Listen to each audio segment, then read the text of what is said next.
प्रिय विद्यार्थियों, आज मैं आपको नर्व इम्पल्स कंडक्शन व आवेग की संचरण के बारे में बताएंगे।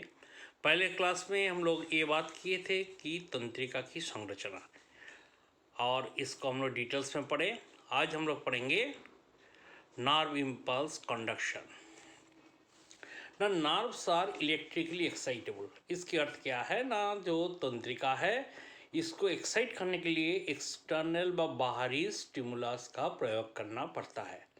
यदि हम इलेक्ट्रिकल स्टिमुलस प्रयोग करें तो क्या होता है ना, जो भी सेल्स तंत्रिका कोशिका होते हैं उनमें हमेशा आउटसाइड जो होता है पॉजिटिवली चार्ज होता है, इनसाइड नेगेटिवली चार्ज होता है।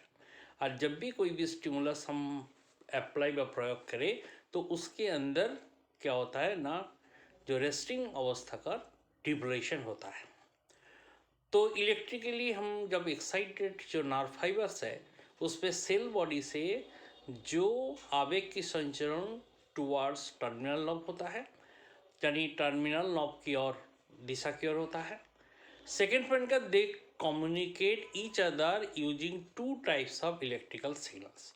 तो दो प्रकार के इलेक्ट्रिकल सिग्नल्स है जिस सिग्नल से के बाद जो आवेग की संचरण होता है। पहला क्या है ना, graded potentials use for shorter distance communication, माने छोटी जो हम जानते हैं बड़ी नर्व फाइबर जो पेरिफेरल नर्वस सिस्टम में है उसमें क्या होता है ना, लॉन्ग डिस्टेंस कवर करना पड़ता है, इसीलिए एक्शन पोटेंशियल का उसमें क्रिया विभव उत्पन्न होते हैं और लॉन्ग डिस्टेंस कवर करते ही आवेग का संचरण करते हैं।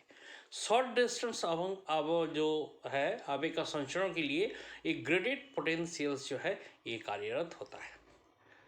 नेक्स्ट पॉइंट में क्या है ना, the production of graded and action potential is depends on basic features of plasma membranes and excitable cells. जो भी सेल के ऊपर हम स्टिमुलस प्रयोग करते व अप्लाई करते हैं उस सेल की बेसिक जो फीचर्स के ऊपर ये डिपेंड करता है। और existence of resting membrane and potential. Resting potential किसे कहते हैं, जो हमेशा जो रेस्टिंग प्रावस्था में किसी भी सेल हमेशा आउटसाइड पॉजिटिवली चार्ज होते हैं और इनसाइड नेगेटिवली चार्ज होते हैं, इसे कहते हैं रेस्टिंग पोटेंशियल्स कहते हैं। और presence of specific ion channels. तो हम जानते हैं जो मेम्ब्रेन्स जो है, मेम्ब्रेन के ऊपर जो इसमें क्या होता है ना, हम कैल्शियम प्रोटीनेट जो बाइंडिंग है जो कि एक दरवाजा के रूप में जो मेम्ब्रेन जो पोर्स है उस पोर को वहाँ बंद करके रखते हैं। जब हम स्टिमुलस अप्लाई करते हैं तो डिसोसिएट होते हैं कैल्शियम प्रोटीनेट बाइंडिंग, और वो एक चैनल क्रिएट होता है जिससे कि बाहर की जो पॉजिटिवली चार्ज अंदर आते हैं और अंदर के जो नेगेटिवली चार्ज जो पोटेशियम आयंस है वो बाहर जाते हैं। टाइप्स ऑफ आयन चैनल्स, कितने प्रकार के आयन चैनल्स है ना, हम लोग ये जानते हैं नॉन गेटेड व leakage channels are always open. जो जिसके ऊपर मायलिन सिद्ध नहीं है वो हमेशा ओपन रहता है, इसलिए कि nerve cells they have more potassium ion than sodium ion leakage channels. तो इसमें क्या होता है ना, ज़्यादा पोटेशियम आयन की आना जाना रहता है, एक्सटर्नल और इंटरनल जो इन्वॉल्वमेंट है बिलीव है उसमें आना जाना रहते हैं, और जबकि सोडियम आयंस की लीकेज कम होता है। As a result membrane potential to K plus is higher, इसलिए मेम्ब्रेन पोटेंशियल में पोटेशियम आयंस ज़्यादा होते हैं। और ये जो रेस्टिंग मेम्ब्रेन पोटेंशियल है ये -70 मिली वोल्ट इन नर्व टिश्यू। तंत्रिका कोशिकाओं में जो रेस्टिंग अवस्था में क्या चार्ज रहता है ना, -70 millivolt. ligand gated channels open close in response to a stimulus result in neuron excitation। जब तंत्रिका को हम लोग एक्साइट करते हैं, उद्दीपित करते हैं, तो क्या होता है ना, voltage gated channels respond to a direct change in the membrane potential. उसमें वोल्टेज गेटेड चैनल्स उत्पन्न होते हैं जो कि इस रास्ता को खोलते हैं। और mechanically gated ion channels respond to mechanical vibration और प्रेशर। देखो हम लोग पहले ये बात कर रहे थे जो स्टिमुलस की प्रकार यदि देखें तो स्टिमुलस विभिन्न प्रकार के हो सकते हैं। एक मैकेनिकल स्टिमुलस हो सकते हैं, केमिकल स्टिमुलस हो सकते हैं, इलेक्ट्रिकल स्टिमुलस हो सकते हैं। तो मैकेनिकल जो स्टिमुलस है वो किस प्रकार की चैनल क्रिएट करेगा ना, mechanically gated ion channels respond to mechanical vibration और प्रेशर। मानो हम किसी की जगह किसी को आघात करे व शरीर में, तो हम क्या होगा ना, इस प्रकार की चैनल बनेंगे। मानो किसी में करंट शॉक लग गया तो उसमें क्या इलेक्ट्रिकल जो चैनल्स है लीकेज होगा वो शुरू होंगे। अर्थात वोल्टेज गेटेड, जितना हम चार्ज ज़्यादा अप्लाई करेंगे वो चैनल उतना मेम्ब्रेन पोटेंशियल को जो है उसमें एक्टिवेट करेगा, और उसमें क्या होगा ना, वो ज़्यादा जो है डिपोलेशन ऑफ मेम्ब्रेन्स होंगे, रेस्टिंग अवस्था जल्दी खत्म हो जाएंगे। अब ये resting membrane potential, resting membrane potential तो आरएमपी बोलते हैं, हम लोग क्या समझते हैं ना, इसे कहते हैं विश्रामावस्था विभव। पोटेंशियल को हिंदी में कहते हैं विभव।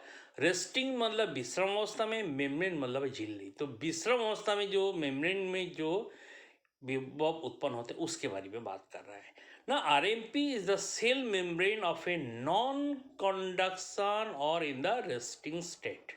मतलब रेस्टिंग मेम्ब्रेन पोटेंशियल की अवस्था क्या है, हम लोग जानते हैं। एक कोशिका यदि होगा, बाहर में एक्स्ट्रासेलुलर फ्लूइड, अंदर होता है intracellular fluid.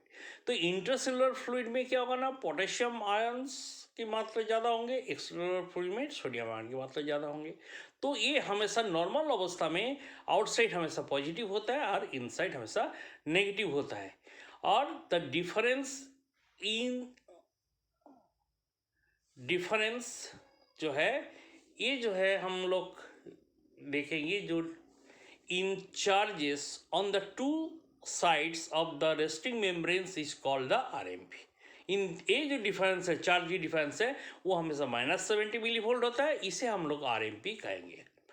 Negative ions along inside of cell membrane and positive ions along outside, ये हम लोग अभी बात कर रहे थे, ये इस कंडीशंस होगा।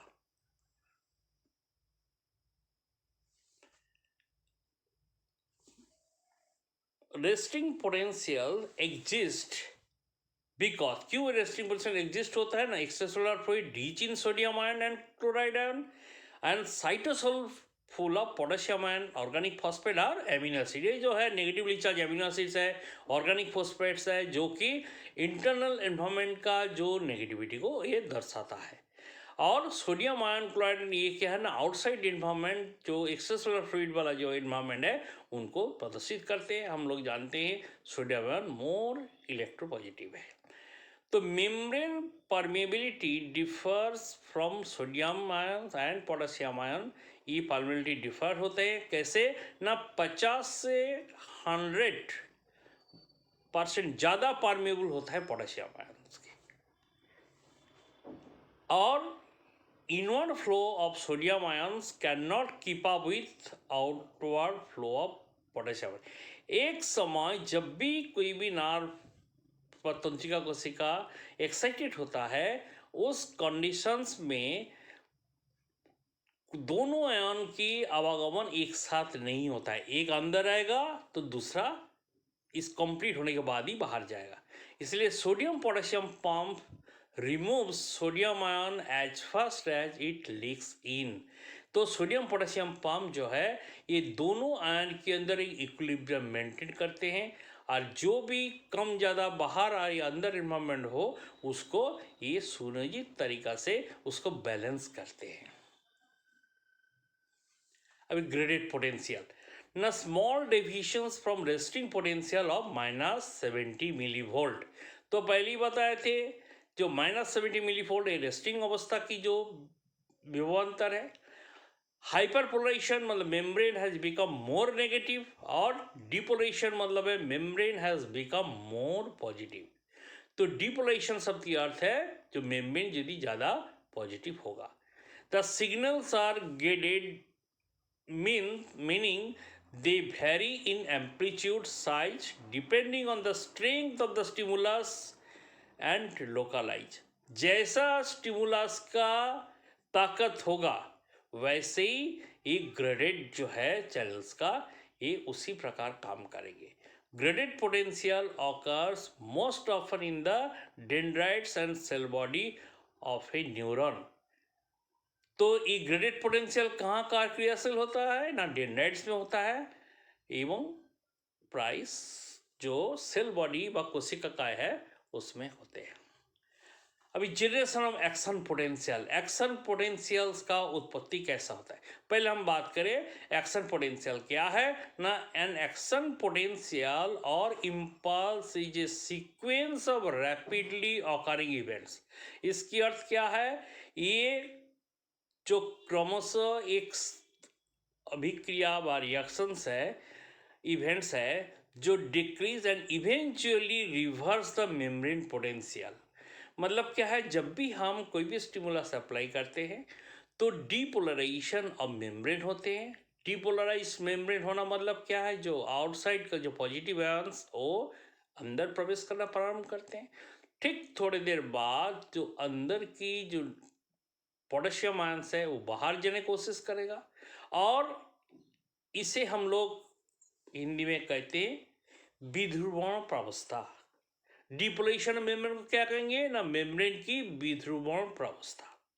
तो इसके बाद मेम्ब्रेन की पुनर्ध्रुवण होता है, अर्थात बाहर की पोटेशियम आयन अंदर आता है और अंदर के सोडियम आयन बाहर जाता है, तो इसे कहते हैं पुनर्ध्रुवण प्रावस्था। तो during an action potential voltage gated sodium ion and potassium channels open in sequence according to the all or none principle. All or none principle, if a stimulus reaches threshold, the action potential is always the same. इसकी अर्थ क्या है ना, threshold stimulus किसे कहेंगे ना, threshold stimulus उसे कहेंगे जो स्टिमुलस के मिनिमम प्रयोग करने पर एक तंत्रिका कोशिका एक्साइट हो जाए। ऑल और नॉन प्रिंसिपल क्या है ना, जब हम एक स्टिमुलस अप्लाई करते हैं, वो स्टिमुलस जब एक एक्शन पोटेंशियल उत्पन्न करते हैं तंत्रिका के ऊपर, तो उस समय दोबारा किसी भी स्टिमुलस हम यदि अप्लाई करें वो उसको एक्सेप्ट नहीं करता है जब तक उस इंफॉर्मेशन जो आवेग की संचरण उनकी टारगेट जो टिश्यूज तक व ऑर्गन तक ना पहुंचे। इसलिए ऑल और नॉन मतलब हम कुछ भी अप्लाई करें वो ना कह देगा, ठीक है।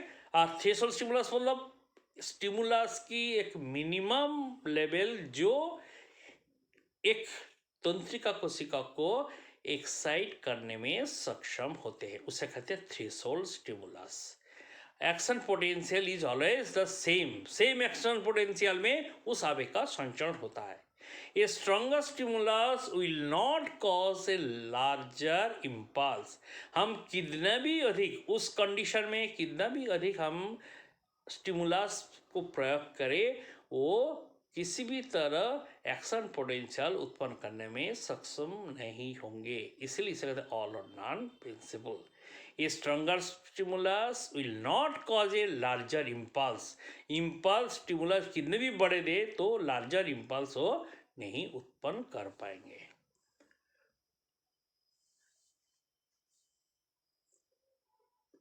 आज हम लोग याद इतना था कि पढ़ते हैं।